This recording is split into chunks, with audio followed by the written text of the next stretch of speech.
Assalamualaikum warahmatullahi wabarakatuh. Ketemu lagi dengan pertama. Kita akan sambung materi santri menjadi content creator yang berikutnya. Are you ready? Oke, kita lanjutkan ke materi selanjutnya, teman-teman. Coba pelatihan. Yang selanjutnya adalah teknik menulis naskah yang efektif. Jadi gimana caranya dari sebuah ide yang sudah kita sampaikan tadi itu dideskripsikan menjadi sebuah tulisan. Nah, teknik menulis naskah yang efektif ini adalah bagaimana teman-teman itu bisa merubah sebuah ide menjadi sebuah tulisan yang itu bisa menjadi sebuah narasi yang inspiratif dan juga narasi yang itu bukan hanya inspiratif tapi juga efektif. Kalau narasinya kepanjangan kan juga nggak enak. Yang pertama adalah kita harus pahami dulu audiens dan tujuan kita, kemudian gunakan struktur yang jelas. Jadi bagi naskah menjadi pembukaan, isi dan penutup. Jadi alurnya logis gitu ya. Nah, mungkin berantakan. Kemudian menggunakan bahasa sederhana dan menarik. Lalu ini kita harus menggunakan kata-kata yang jelas, ringkas, dan menarik perhatian sejak awal. Lalu show don't tell. Jadi gunakan deskripsi dan adegan untuk menggambarkan peristiwa atau emosi daripada hanya menjelaskannya. Jadi contohnya kalau teman-teman tadi resah terhadap lingkungan yang kotor, yaitu harus disampaikan dalam sebuah narasi yang marah, sedih, kecewa. Nah itu harus harus ditunjukkan tuh, di-showkan. Jadi bukan hanya menyampaikan perasaan saya kotor dan saya sedih, tapi ekspresinya datar, gitu kan nggak enak. Kemudian selain itu yang terakhir adalah revisi dan edit. Jadi harus melakukan sebuah repetisi ya, mengulangi membaca dan juga mengedit. Kurang nggak nih uh, naskah yang kita buat? Oke, kita lanjutkan. Nah, kalau uh, fundamentalnya tadi, naskah itu ya fundamentalnya ya, bahannya sudah ready, skripnya udah jadi sebuah cerita, maka kita juga harus mulai mempersiapkan bagaimana proses editing dan produksi video. Nah, ini menjadi bagian juga penting apabila teman-teman ingin memproduksi konten itu menjadi sebuah video narasi yang itu disampaikan ke banyak orang. Nah, selanjutnya yaitu adalah alur kerja produksi video. Nah, alur kerja produksi video ini umumnya itu memang dibagi menjadi tiga. Yang pertama itu adalah pre-production atau penulisan naskah, storyboard, persiapan alat dan lokasi. Itu adalah pre-production. Jadi menyusun naskah atau membuat storytelling dan juga persiapan lainnya itu masuk dalam pre-production ini.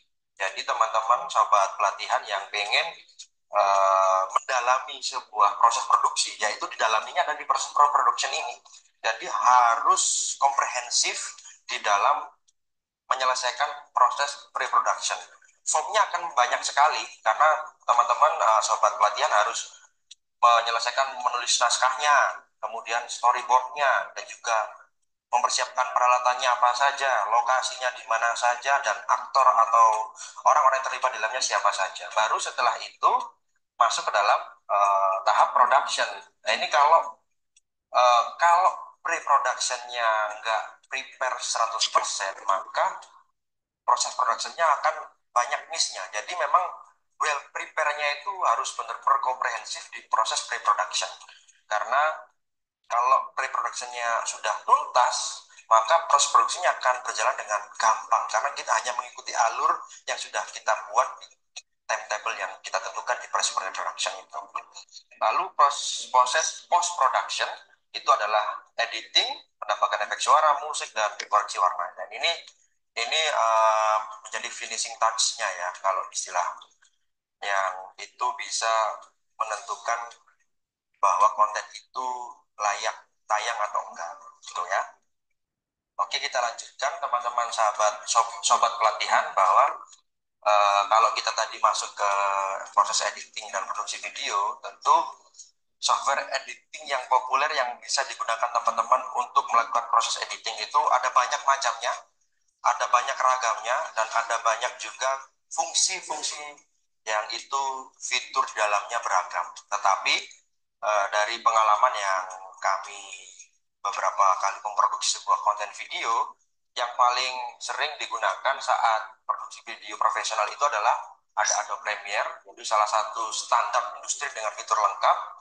Kalau teman-teman pengguna MacBook atau produk Apple, itu ada Final Cut Pro. Ini lumayan juga apa ya, penggunaannya hampir sama sebenarnya, hanya merubah shortcut-shortcutnya saja. Lalu ada DaVinci Resolve, ini biasanya untuk mengoreksi warna dan juga editing audio atau video yang itu memang memiliki fitur tersendiri untuk color grading. Nah, ini yang paling banyak dan paling mudah didapatkan dan digunakan dan fiturnya beragam. Yang paling populer saat ini adalah CapCut ya, aplikasi editing populer dari ByteDance. Mudah digunakan untuk membuat video kreatif dan fiturnya beragam dan komplit.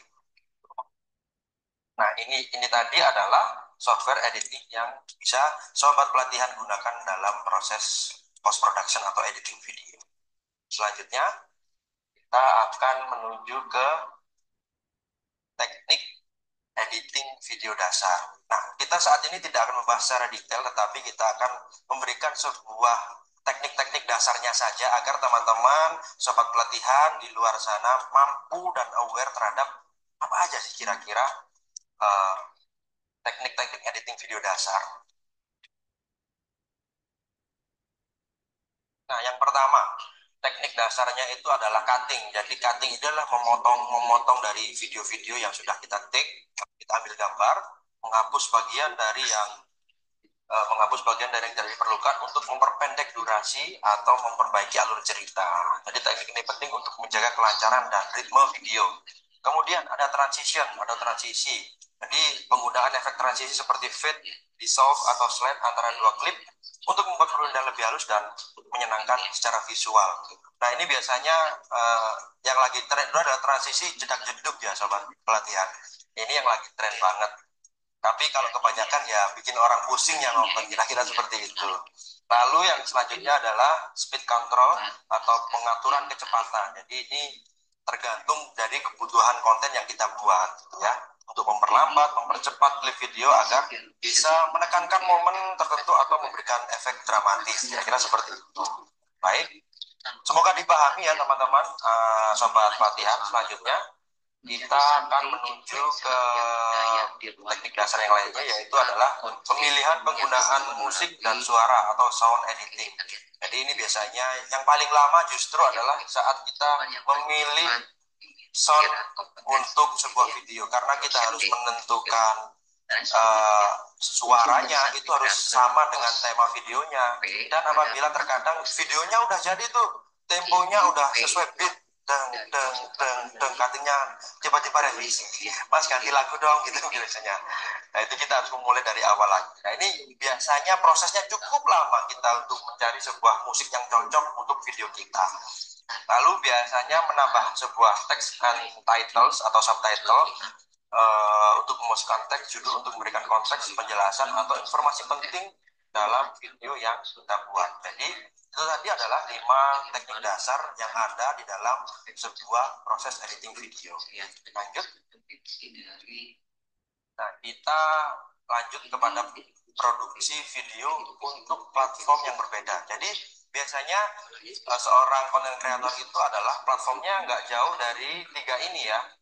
Ada YouTube, kemudian ada juga Instagram dan TikTok. Nah, cuma yang membedakan adalah segmentasi dan kegunaan video kita. Kalau memang pengen menjadi content creator santri yang itu di YouTube, maka sobat pelatihan itu harus mampu mampu mampu menyampaikan atau mendeliver sebuah konten dengan durasi yang lebih panjang dan dengan storytelling yang kuat. Jadi harus lengkap tuh biasanya dengan grafis yang yang apa istilahnya, dengan grafis yang lebih ciamik istilahnya kayak gitu. Kemudian kalau pengen jadi content creator yang simple-simple aja, yang deliver konten dengan cepat dan isunya banyak, ya udah jadi content creator di Instagram atau TikTok aja dan berfokus pada visual dan tren. Demikian sobat pelatihan, itu tadi adalah materi santri menjadi content creator. Kita akan lanjut di materi yang berikutnya.